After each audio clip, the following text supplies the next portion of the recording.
ഉത്തർപ്രദേശിലും അസമിലും NDAയിൽ സീറ്റ് ധാരണ. യു പിയിൽ 80-ൽ 74 സീറ്റിൽ BJP മത്സരിക്കും. RLDയും അപ്നാദളും 2 വീതം സീറ്റിലും SBSPയെയും നിഷാദ് പാർട്ടിയെയും ഓരോ സീറ്റിലും വീതം മത്സരിപ്പിക്കാനാണ് ധാരണ. അസമിൽ 14-ൽ 11 സീറ്റിൽ BJP മത്സരിക്കും.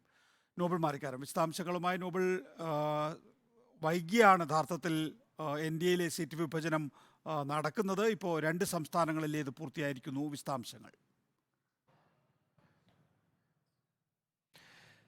നികേഷ്, ഏറ്റവും അധികം ലോക്സഭാ മണ്ഡലങ്ങൾ ഉത്തർപ്രദേശിലാണ്. ഇന്നിപ്പോൾ പ്രധാനമായും സീറ്റ് വിഭജനം NDAയുടെ പൂർത്തിയായിരിക്കുന്നത്. അസാമിലെ സീറ്റ് വിഭജനം പൂർത്തിയായിരിക്കുന്നു. ഉത്തർപ്രദേശിൽ നമുക്ക് ഇപ്പോൾ ലഭിക്കുന്ന വിവരങ്ങൾ പ്രകാരമാണെങ്കിൽ 80 സീറ്റിൽ 74 സീറ്റിലും BJP തന്നെ മത്സരിക്കും എന്നാണ് ഇപ്പോൾ NDA വൃത്തങ്ങൾ വ്യക്തമാക്കുന്നത്. ഇതിൽ 6 സീറ്റുകൾ മാത്രമാണ് ഘടകകക്ഷികൾക്ക് നൽകിയിട്ടുള്ളൂ. ഒന്ന് RLD, അടുത്ത ദിവസം BJPയിലേക്ക് NDAയിലേക്ക് എത്തിയ ഘടകകക്ഷിയാണ്. അവർക്ക് 2 സീറ്റ്, അതോടൊപ്പം അപ്നാദളിന് 2 സീറ്റ്, SBSP പാർട്ടിക്ക് 1 സീറ്റ്, ഒപ്പം നിഷാദ് പാർട്ടിക്ക് 1 സീറ്റ് എന്നിങ്ങനെയാണ് നിലവിൽ NDAയിൽ ഉത്തർപ്രദേശിൽ ഒരു ധാരണയായിരിക്കുന്നത്. ഏറ്റവും അധികം ലോക്സഭാ മണ്ഡലമുള്ള സംസ്ഥാനം ആയതുകൊണ്ട് തന്നെ അവിടെ വലിയ രീതിയിലുള്ള പ്രചാരണം നേരത്തെ തന്നെ, പ്രത്യേകിച്ച് രാമക്ഷേത്രം അടക്കമുള്ള വിഷയം ഉയർത്തിക്കൊണ്ട് പ്രചാരണം നേരത്തെ തന്നെ BJP ആരംഭിച്ചിരുന്നു. വലിയ ആത്മവിശ്വാസത്തിലാണ് സംസ്ഥാനത്ത് BJP ഉള്ളത്. അതുകൊണ്ട് തന്നെയാണ് ഭൂരിഭാഗം സീറ്റുകളിലും 74 സീറ്റുകളിലും BJP ഒറ്റയ്ക്ക് മത്സരിക്കാൻ അവർ തീരുമാനത്തിലേക്ക് എത്തിയത്. എന്താണെങ്കിലും ബാക്കി 6 സീറ്റുകളാണ് അവിടെ നൽകിയിരിക്കുന്നത്. അസാമിലേക്ക് എത്തുമ്പോൾ മൊത്തം 14 ലോക്സഭാ മണ്ഡലങ്ങളാണ് അസാമിൽ ഉള്ളത്. അതിൽ 11 സീറ്റിൽ BJP മത്സരിക്കും എന്നാണ് ഇപ്പോൾ വ്യക്തമാക്കിയിരിക്കുന്നത്. അസം ഗണപരിഷത്തിന് 2 സീറ്റും അതോടൊപ്പം തന്നെ